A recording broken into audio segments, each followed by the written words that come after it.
Hey, everybody. Thanks for joining Resolute Square on what is actually a pretty historical day, the first day of the hearings of the potential nominees that Trump has put before us to run this most complex, largest, most lethal organization in the world, otherwise known as the U.S. government.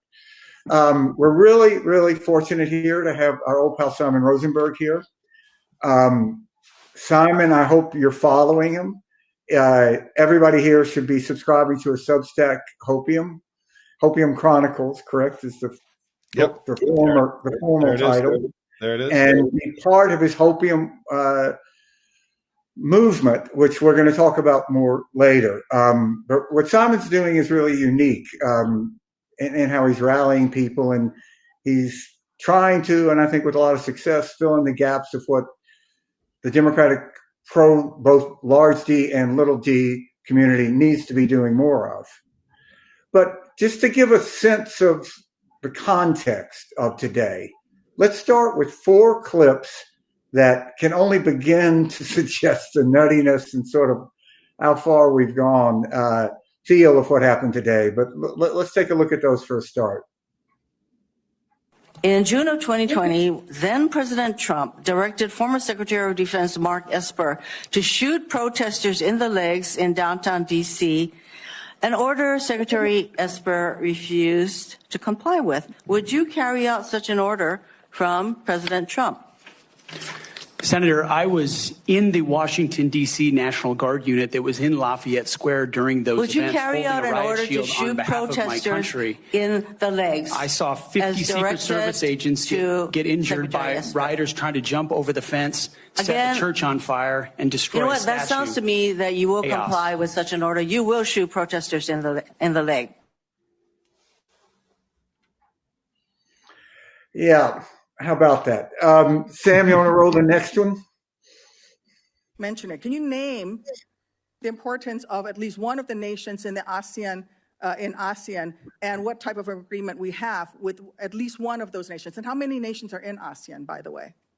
I couldn't tell you the exact amount of nations in that, but I know we have allies in South Korea and Japan and in AUKUS with Australia, trying to work on submarines with them. Mr. Hexet, none of those countries are in ASEAN. None of those 3 countries that you've mentioned are in ASEAN. I suggest you do a little homework before you prepare for these types of negotiations. Look. Yeah, I have nightmares still about being in grade school. Your colleagues have said that you show up for work under the influence of alcohol or drunk.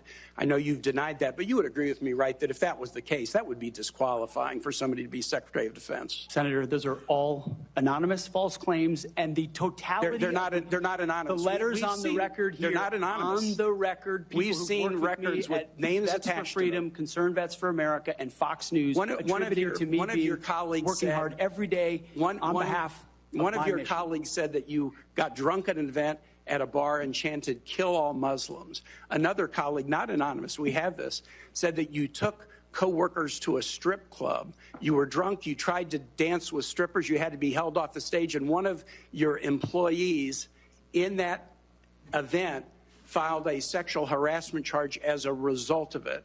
Now, I know you denied these things, but isn't that the kind of behavior that, if true, would be disqualifying?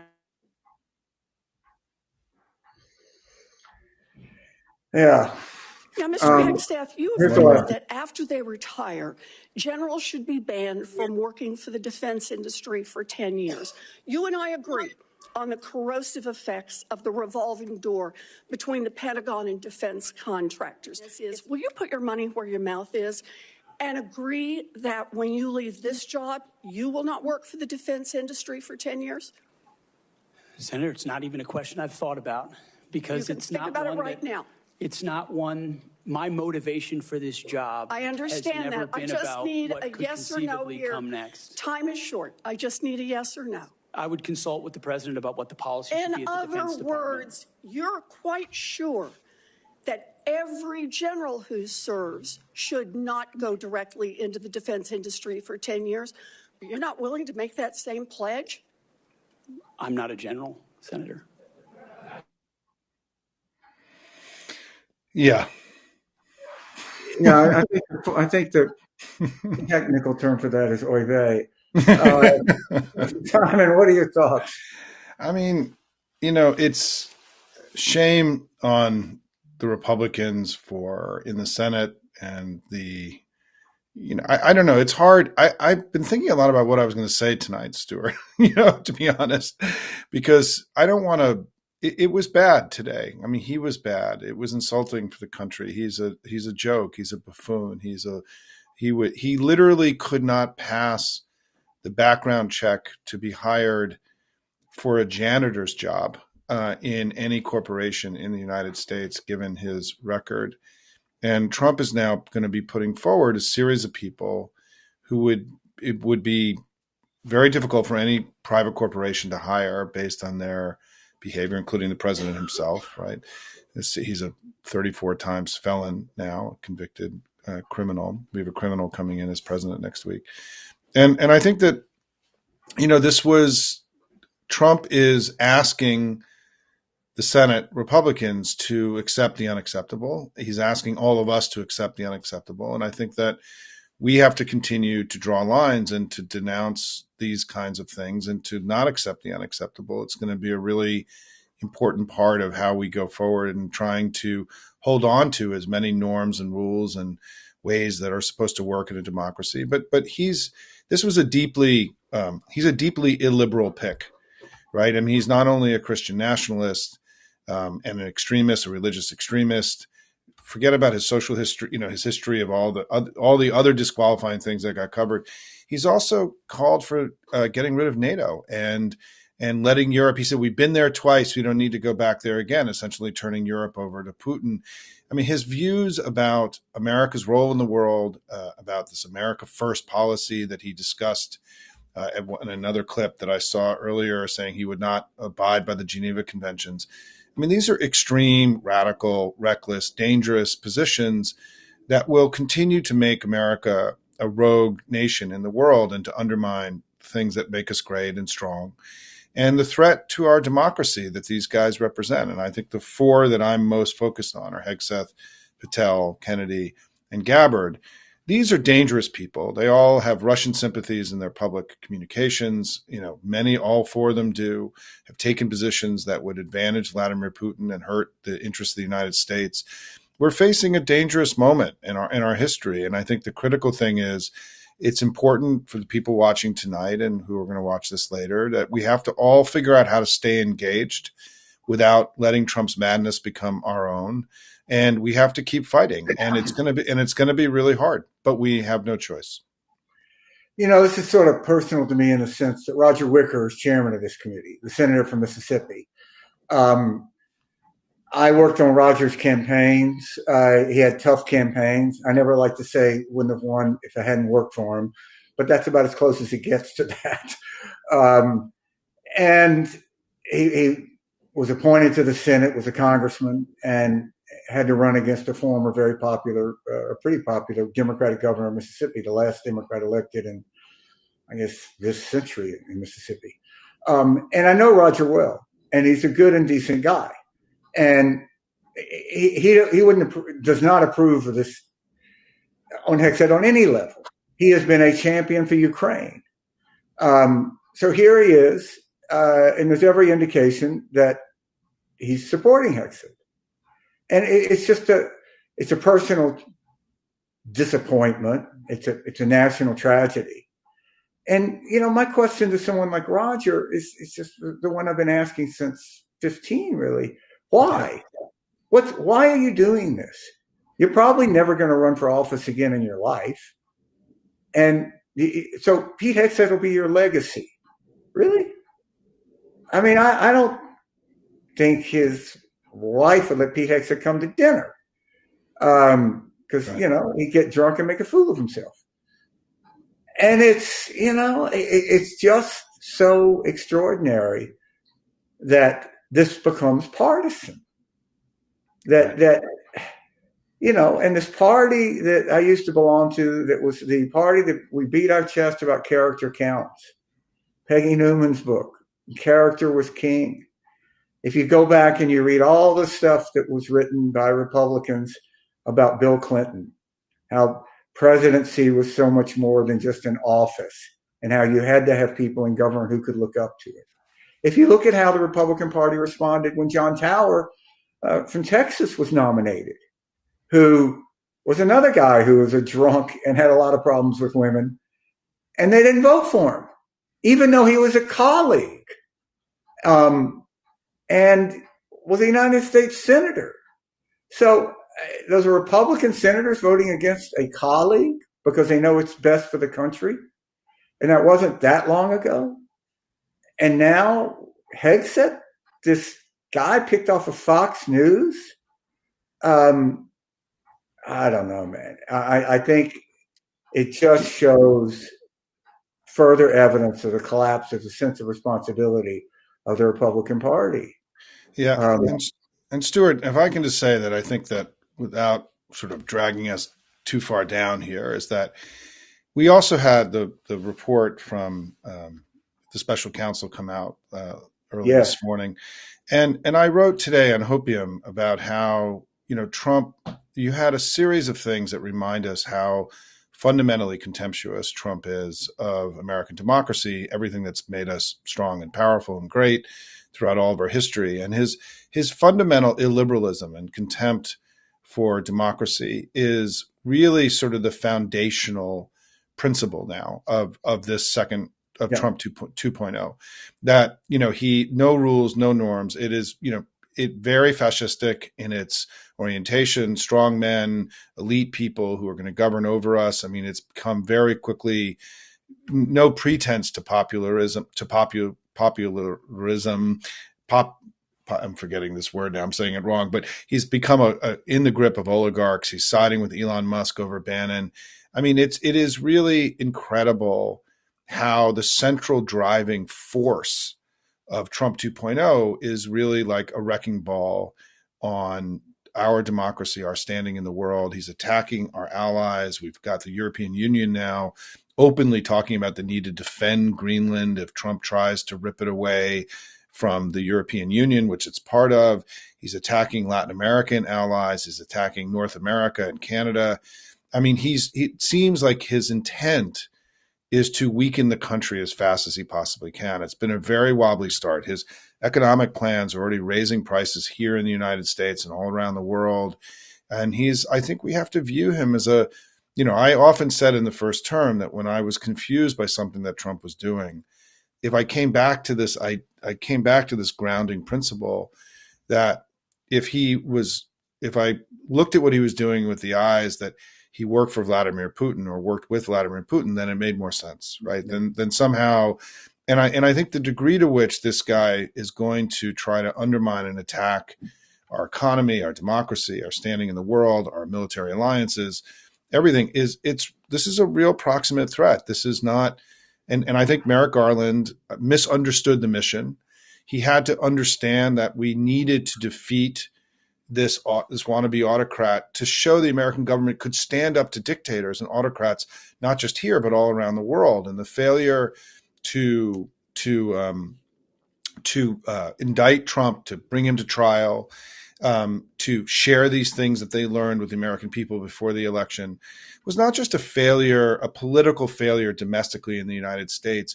It weakened democratic forces throughout the entire world. Merrick Garland hurt the cause of democracy all around the world. And I think that it's why what we were talking about, Stuart, before we came on, is why, sort of retreating from just disgust and the ugliness of all of this is just not an option for us. I mean, many of us may have to take time off and take 3 months off and 6 months off and recalibrate. I'm working out every day. Like, I'm trying to get healthy again. I let myself go a little bit in the last few months of the election, and I'm working hard. We all got to do these things to keep ourselves sane and healthy.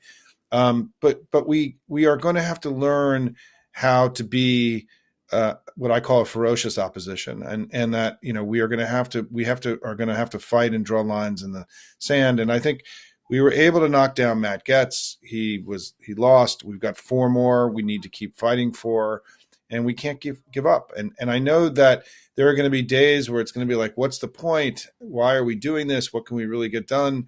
The way this works, Stuart, and I would love you to reflect on this, given all of your years here, is that what I've been talking about in Hopium is that we need to take the wins when they come. We need to celebrate them, build on them, get wins, get more wins, but recognizing that we're going to have more losses than wins over the next 6 months, and that this is going to be difficult and hard. But how would you advise Democrats now about how to think about becoming an effective opposition? Look, I think that the most important framework for this is to do not confuse losing an election with being wrong. Because you lost an election doesn't mean you were wrong.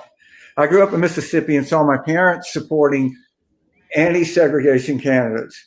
And, for years and years and years, their candidate lost. But that didn't make them sit around the kitchen table and go, maybe segregation's not that bad because people are voting for it. No. And I really think that is essential. Have an attitude, we're right, they're wrong. And don't try to meet the guy in the Camp Auschwitz sweatshirt standing in the Capitol halfway. And, if I ran the world, there would have been every senator today would have asked two questions as their opening question. Do you believe that President Biden won a free and fair election in 2020? And if they if equivocated or said no, it doesn't matter. You're disqualified. Nothing else matters. And do you believe, second question would have been, do you believe that the terrorists on January 6th who attacked police officers should be pardoned? And if you don't say no or equivocate, then okay, that's it. Because I think that's how you have to frame it.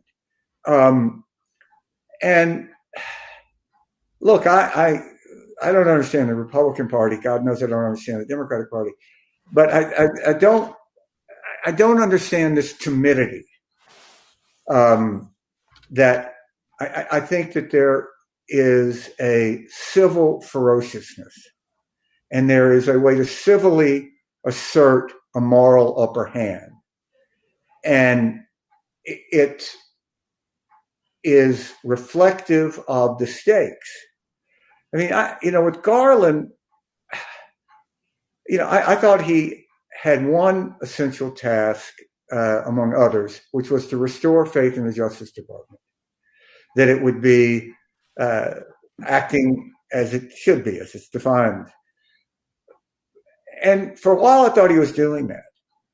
But at the end, when you allow arguably the greatest crimes committed by a public figure in the history of America to go not unpunished, but to go unchallenged in the legal system, I think at the end, you've just degraded faith in the legal system at a time when the Supreme Court has, 26% approval? Yeah. So what you know a lot about the Democratic Party. What do you think they should be doing?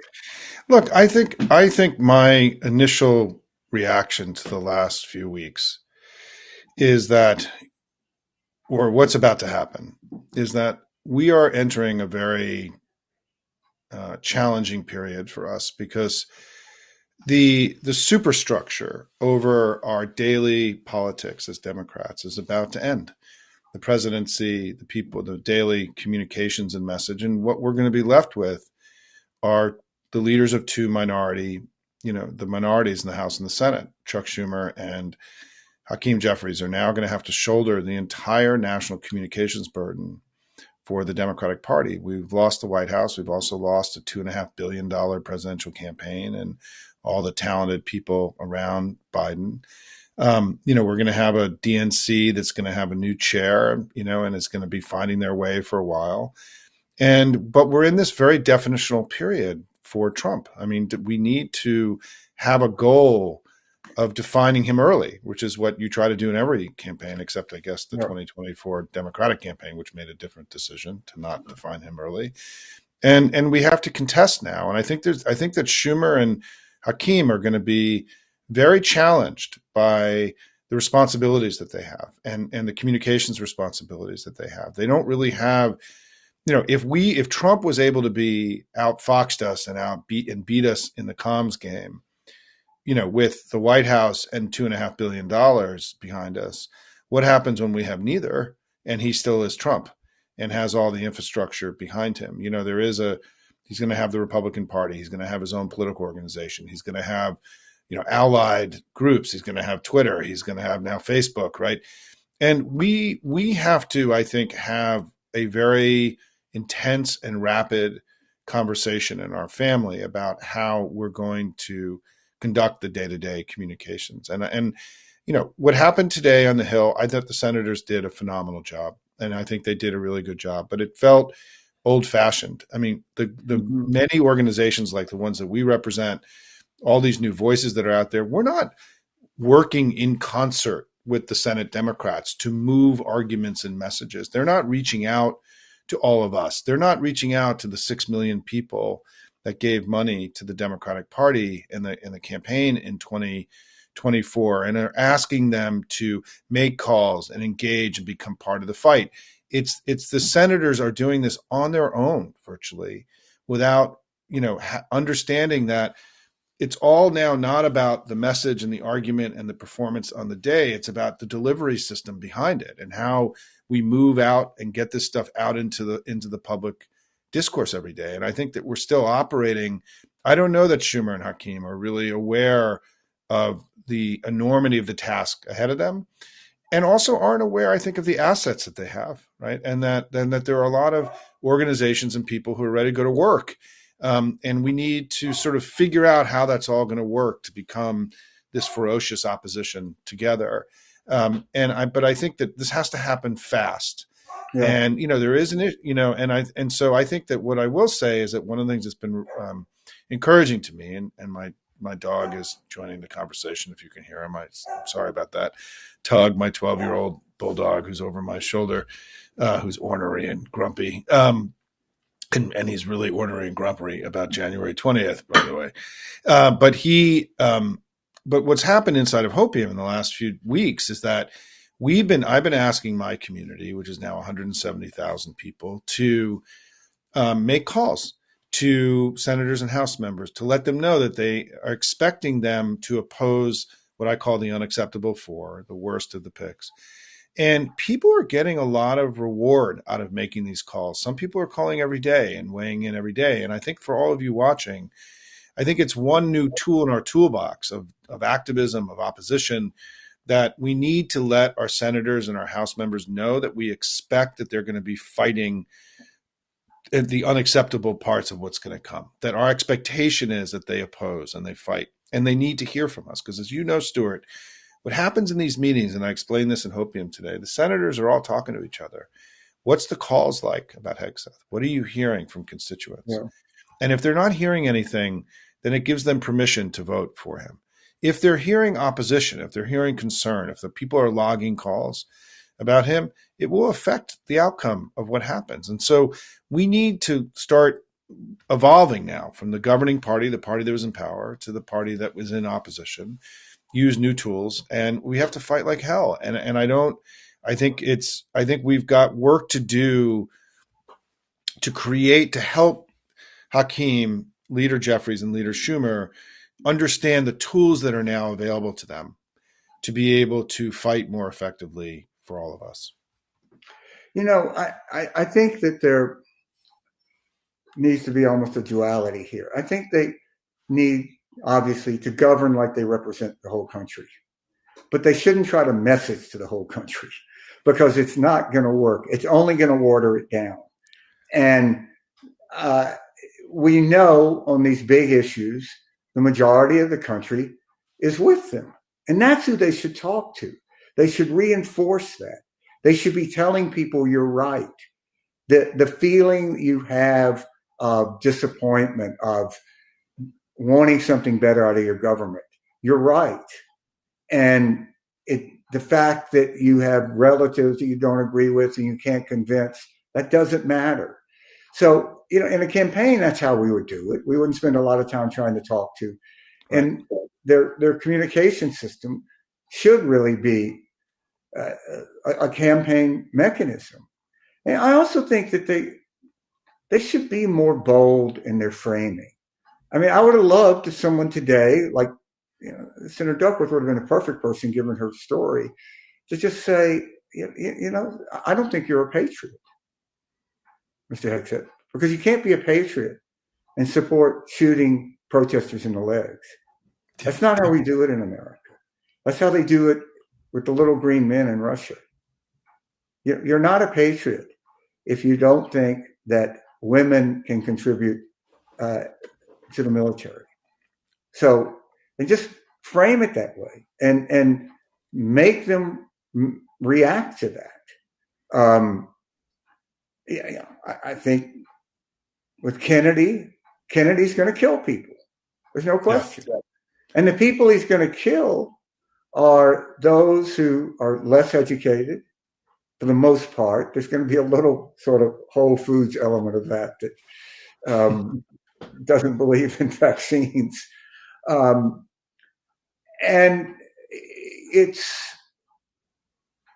I just think you have to not be afraid to realize that this labeling is really important here.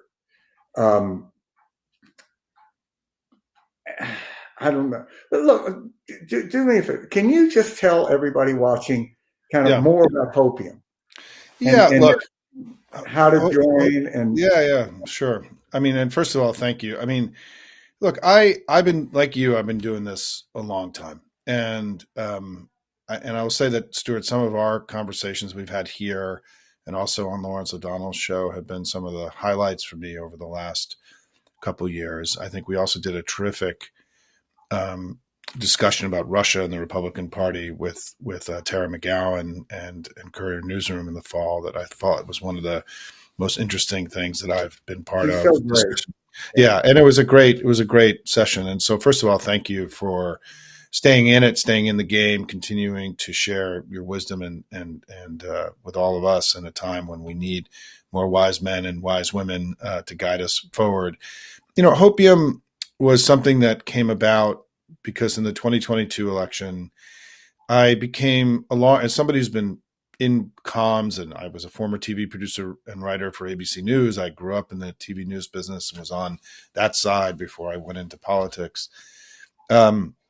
I became alarmed in the 2022 cycle about, these same reporters, these same news organizations I've been working with for 30 years seemed to become very complicit in advancing Republican themes and memes that were not true, and I felt like something was changing in the game, and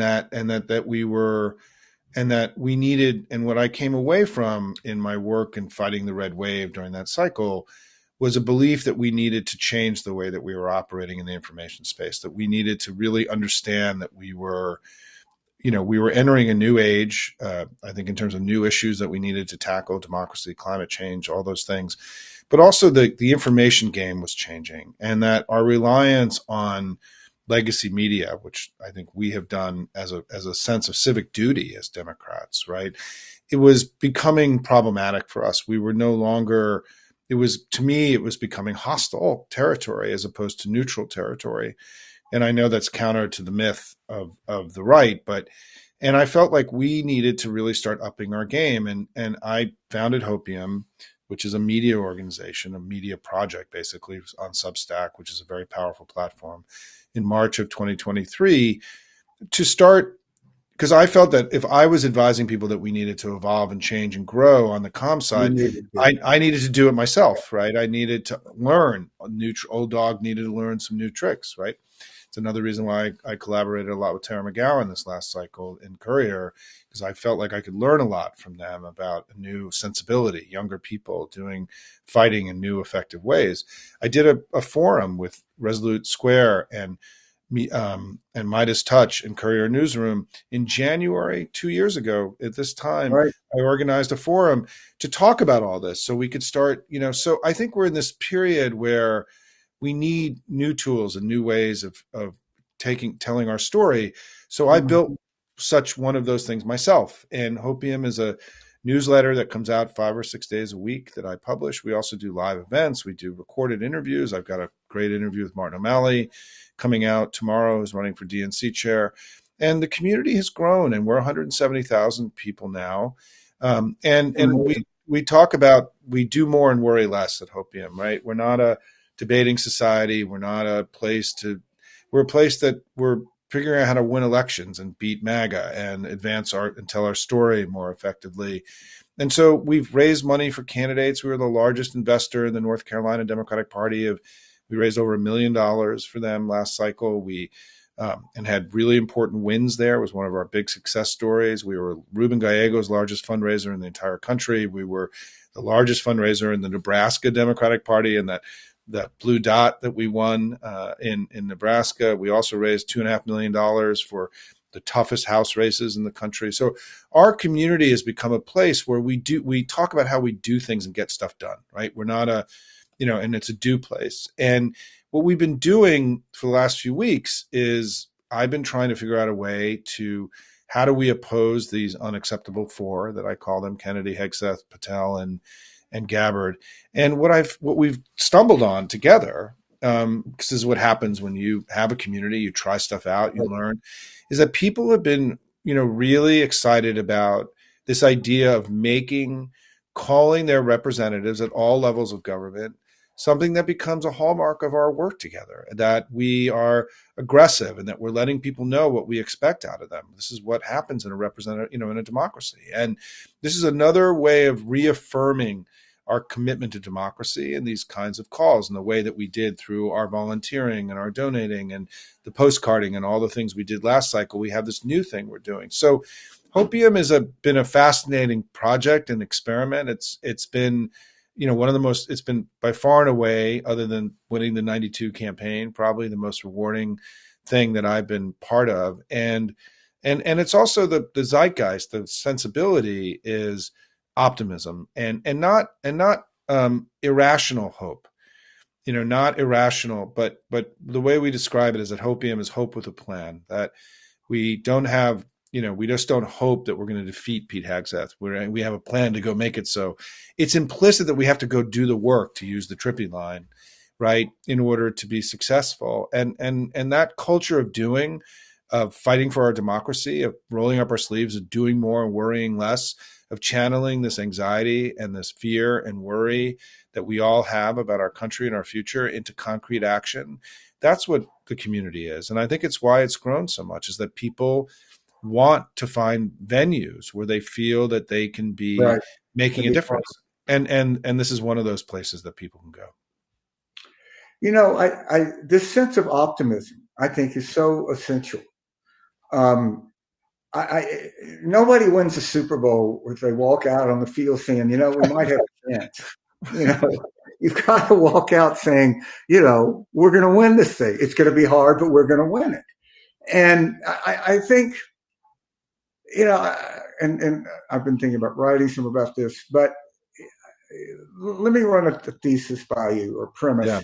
What if, or make the case that what we're experiencing now is the high watermark of MAGA, that it is like, as far as my old relatives, my now dead relatives, many of whom died on the spot, did with Custer's charge and Pickett's charge in Gettysburg. You almost got to the wall, a few people did, but then it was driven back and you lost the war. That the country is not where MAGA is, that the coalition that they've put together, for all of the great celebration of how not purely white it is, at the end of the day, can you really want to celebrate that 86% of African Americans voted against you instead of 91%? I mean, we're really going to do that. And 61% of Asians voted against you. Trump's coalition in 20 was 85% white. Okay, he did better in 24.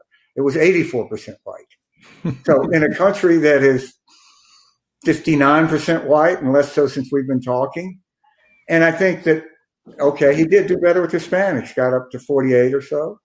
Though that's a very difficult number to actually quantify because it's a self-identifying characteristic, as you well know in the census. Yeah. But in Bush world, in 2004, we got up to 43.8 or something. Yep. And then it dropped for McCain and Romney to 30. And McCain and Romney weren't out there saying, let's deport all these people. So that there is a unique circumstance that happened. You had a presidential race where the incumbent party's president had 40% approval. In modern politics, you've always gotten within 2 points of that presidential approval. You had a under 30 right track feeling, and that drove an election. And it was not an active choice to embrace MAGA.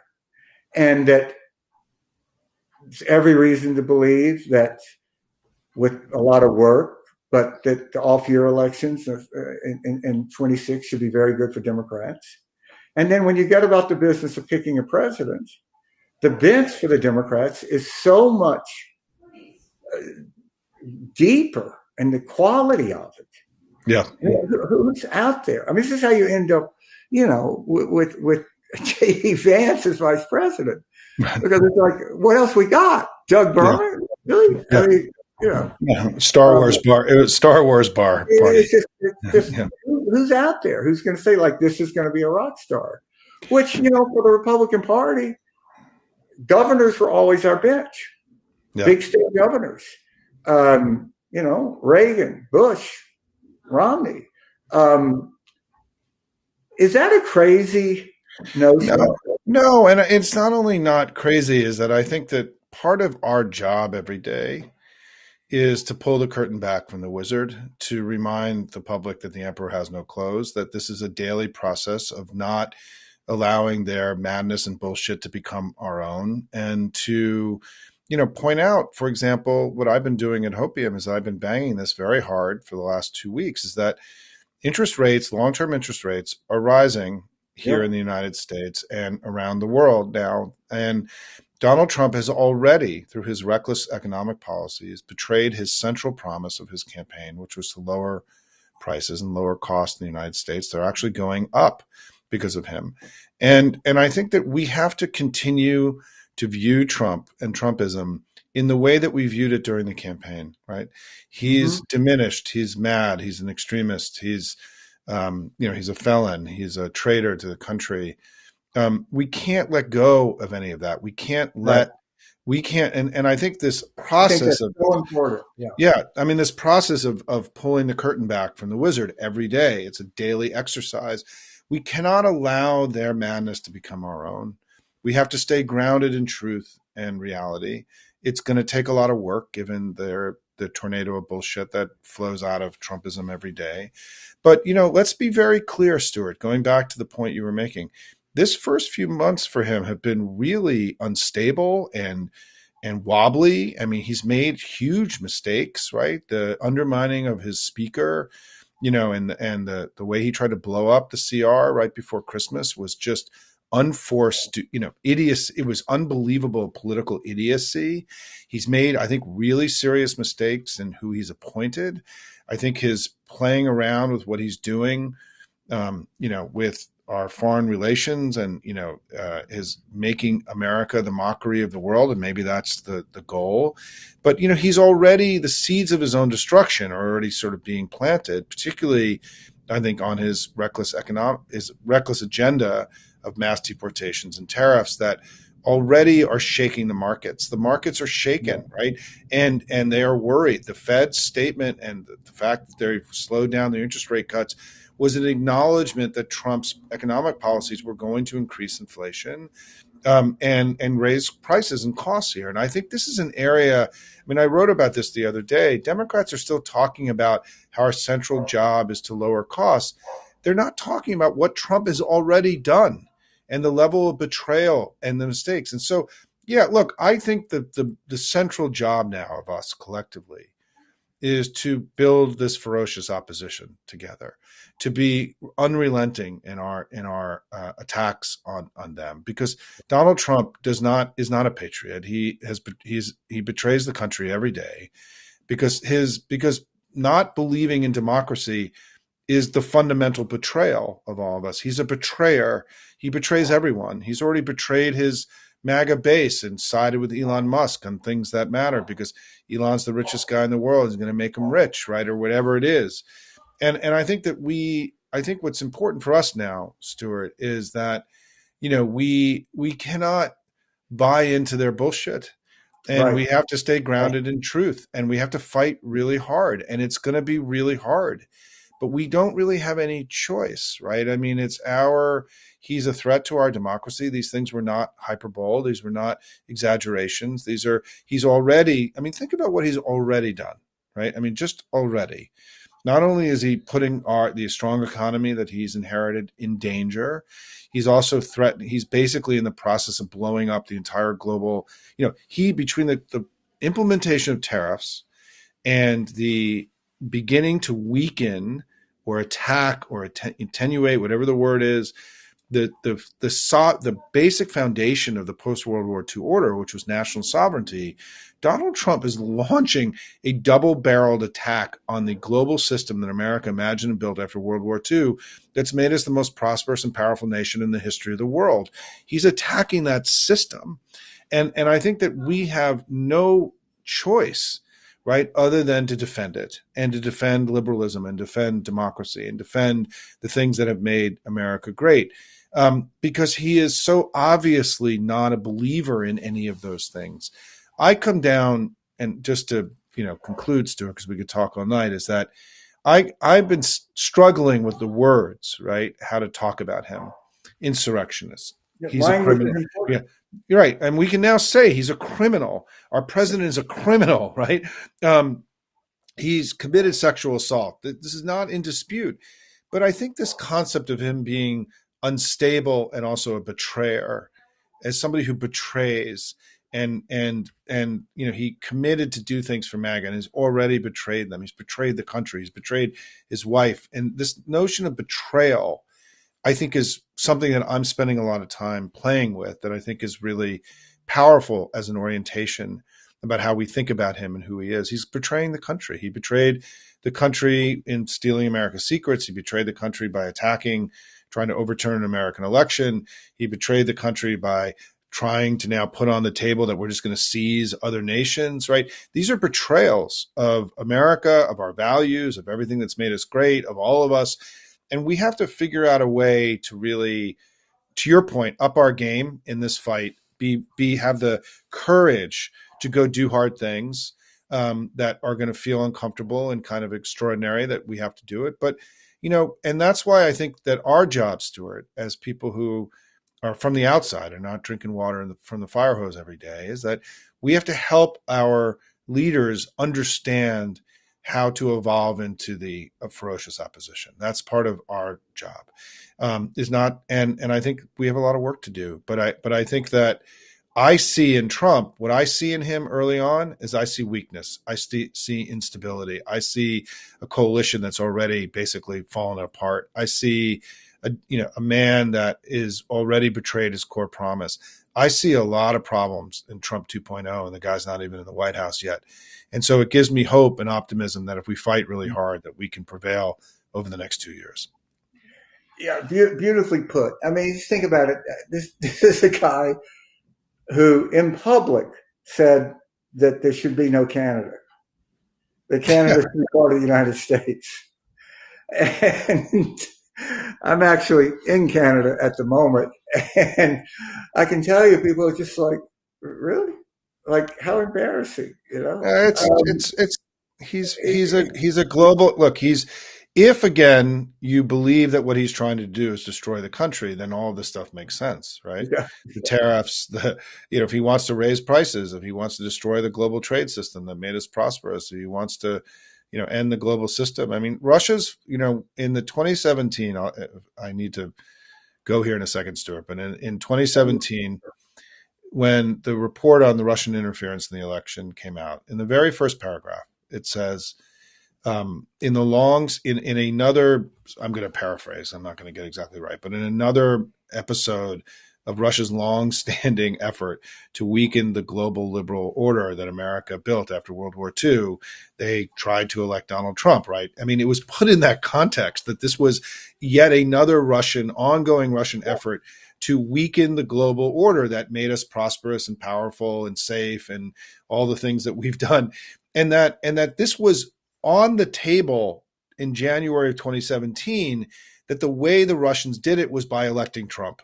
Believing that Trump was going to be a vehicle to end the global system, right? And so here we are 8 years later, right? And Trump is now like unabashedly seeming to be executing on that plan. And so, we have to fight. And I think that for what I'll say to everyone who's watching and community is that take care of yourself, support one another. We have to be very careful as Democrats and pro-democracy folks to not spend our time and energy criticizing one another. This is going to be hard. People are going to panic. People are going to make stupid decisions. They're not going to be perfect. We're going to make mistakes, but our energy has to be on them and not on us. Yeah. And that's going to be something that's very important. If we're spending a lot of time criticizing John Fetterman and Senator Fetterman and so on, that's what they want. They want us to turn on each other, to chew each other up, to fight, fall into pieces. And we're going to have to be disciplined about how we act now as an opposition, where we keep the focus on them and be forgiving to those of us in our family that seem to have wandered for a time. And our goal is to go get them back and pull them back into the proper position. But it's going to be this is going to be hard, and we've got a lot of learning to do, but we also don't have a lot of time, and we need to go fight now because these first 100 days are going to be definitional for him. And we need to be become the ferocious opposition as quickly as we possibly can. Well, with that, listen, we'll leave it there. But I'm just going to make a personal plea to everybody. Please, if you're not a part of Hopium Chronicles, don't subscribe to Hopium Chronicles, aren't part of that Hopium. And it's really a movement that Simon has put together. Please do that. And please subscribe to Resolute Square. We're out here trying to be an alternative. We don't have any billionaires in our pocket, though if there's any billionaires out there that would like us in their pocket, we'd like to talk about it. But it's really just a citizens organization. And we're providing different voices out there. You have Rick Wilson's enemies list, Joe Trippi, the guy who, when I was a Republican consultant, I most hated to go up against. Brilliant guy, ran the Dean campaign and kind of reinvented politics.